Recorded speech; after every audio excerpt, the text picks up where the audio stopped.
4ஆம் சங்கீதம் 5ஆம் வசனம், தேவனே உம்மிலே பலன் கொள்ளுகிற மனுஷனும் தங்கள் இருதயத்தில் செவ்வையான வழிகளை கொண்டிருக்கிறவர்களும் பாக்கியவான்கள். பாக்கியவான்கள் என்றால் ஆசீர்வதிக்கப்பட்டவர்கள் என்று அர்த்தம். நீங்கள் ஆசீர்வதிக்கப்பட்டவங்க. ஆண்டோடைய வசனத்தை கேட்குறீங்கல்ல, அதனால நீங்கள் ஆசீர்வதிக்கப்பட்டவர்கள். அந்த ஆசீர்வாதம் உங்களுடைய வாழ்க்கையில நிலைத்திருக்க என்ன செய்யணும்? யார் ஆசீர்வதிக்கப்பட்டவங்கன்னா, தேவனே உம்மிலே பலன் கொள்ளுகிறவர்கள்.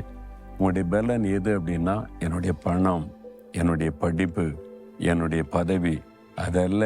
கர்த்தர் என் பலன், அவர் தான் எனக்கு எல்லாம். அப்படி அவரை சார்ந்து தேவனிலே பலன் கொள்ள மனுஷனா இருந்தா நீங்கள் ஆசீர்வதிக்கப்பட்டவர்கள்.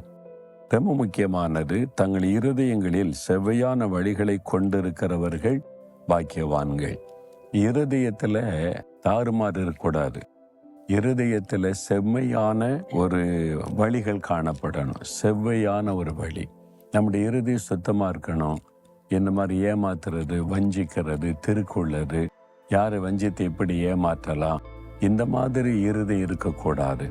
ஒரு செம்மையான இருதயம், ஒரு நீதியாக நடக்கணும், நேர்மையாக நடக்கணும். ஆண்டவர் நம்மை கவனிக்கிறார், நம்ம செய்கிற காரியத்தில் உண்மை இருக்கணும். இந்த மாதிரி சிந்தை நம்முடைய இருதயத்தில் கட்டாயம் இருக்கணும். நீங்கள் வேலை பார்த்தாலும் சரி, அதில் ஏமாற்றுகிற எண்ணம் இருக்கக்கூடாது. பிஸ்னஸ் செய்தாலும் சரி, மற்றவங்களை ஏமாற்றி சம்பாதிக்கணும் எண்ணம் இருக்கக்கூடாது. எல்லா காரியத்திலுமே ஒரு செவ்வையான இருதயம். நம்முடைய இருதயம் தேவனுக்கு முன்பாக செம்மையாக இருக்கணும். அதற்கு உங்களை அர்ப்பணித்து கொண்டா நீங்கள் ஆசீர்வதிக்கப்பட்டவர்கள்.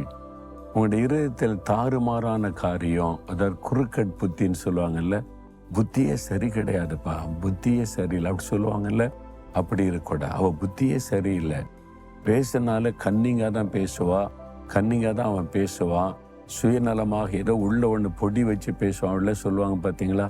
அப்படிப்பட்ட இருதயம் நமக்கு இருக்கக்கூடாது. ஒரு கபடற்ற ஒரு இருதயம் நமக்குள்ள இருந்தால் நீங்கள் பாக்கியவான்கள், பாக்கியவதிகள்னு ஆண்டவர் சொன்னார். அது ஆண்டவர் தான் தர முடியும். என்றால் இந்த இருதயம் இருக்கிற திருக்குள்ளதும் மகா கேடுள்ளதுமாய் இருக்கிறதுன்னு பைபிள் எழுதியிருக்கிறது. எப்போ இப்படி மாறும்னே சொல்ல முடியாது. அதனால தான் நம்முடைய இருதயம் எப்பவுமே செவ்வையாய் இருக்கும்படி ஆண்டவருக்கு நம்முடைய இருதயத்தில் இடம் கொடுத்து ஆவியானோரோடு கூட நம்முடைய இருதயம் இணைக்கப்பட்டவர்களாக நம்ம வாழணும். அப்படி இருதயம் செவ்வையாக இருந்தா நீங்க பாக்கியவான்களா இருந்து ஆண்டவருடைய ஆசீர்வாதத்தை பெற்றுக்கொள்ள முடியும். இருதயத்தை சோதித்து பாருங்க.